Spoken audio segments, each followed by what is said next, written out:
Good morning and welcome all of you in English Reader, our chapter number 3, Taro's Reward. In part first, we know that Taro is loving son of his parents and he also wish and want his parents all the wishes come and fulfill.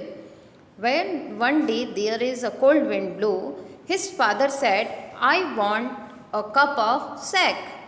Sac is a popular Japanese drink, यानी Japan का एक popular drink है sac.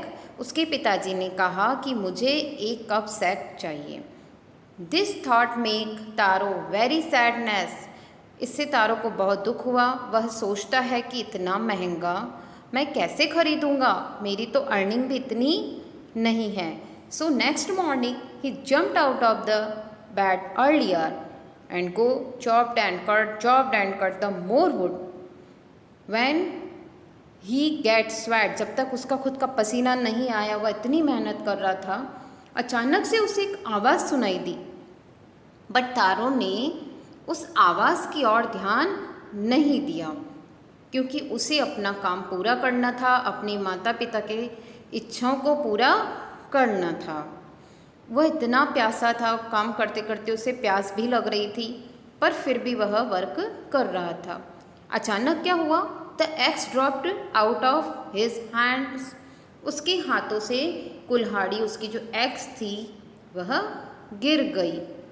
And he ran in the direction of the sound. और जिस direction में उसकी कुल्हाड़ी गिरी, जिससे कुल्हाड़ी गिरेगी तो आवाज़ आएगी, तारो उस दिशा की ओर गया। यह सब हम अपने फर्स्ट पार्ट में पढ़ चुके हैं। Now today we are starting our part second.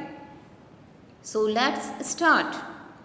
Taro saw a beautiful little waterfall hidden behind a rock. जब तारो की कुल्हाड़ी गिरी तो उसने देखा कि रॉक यानी चट्टान के पीछे एक बहुत ही सुंदर वाटरफॉल यानी पानी बह रहा है, झरना बह रहा है।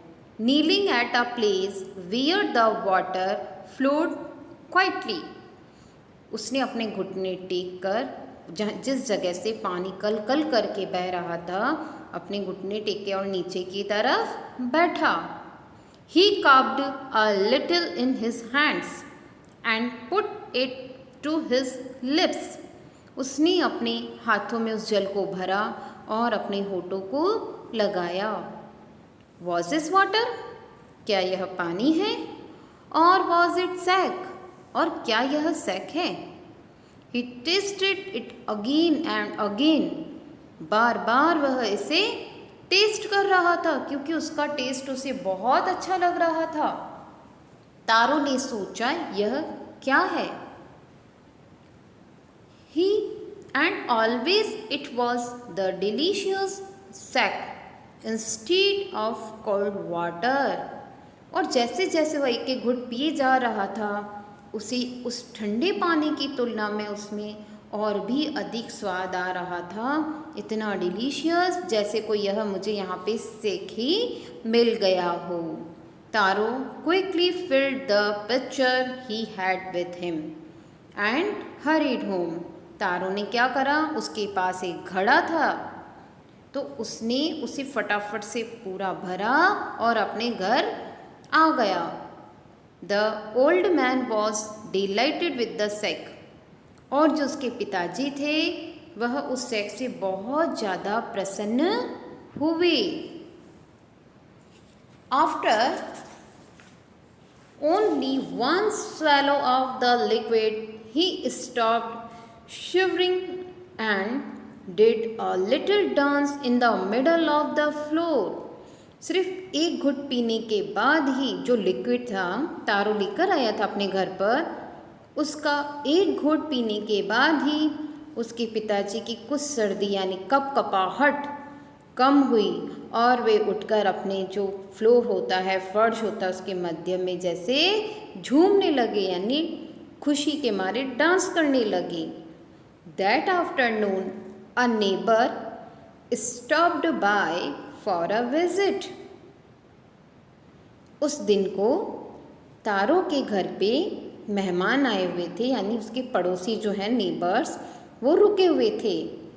Taro's father politely offered her a cup of the sack.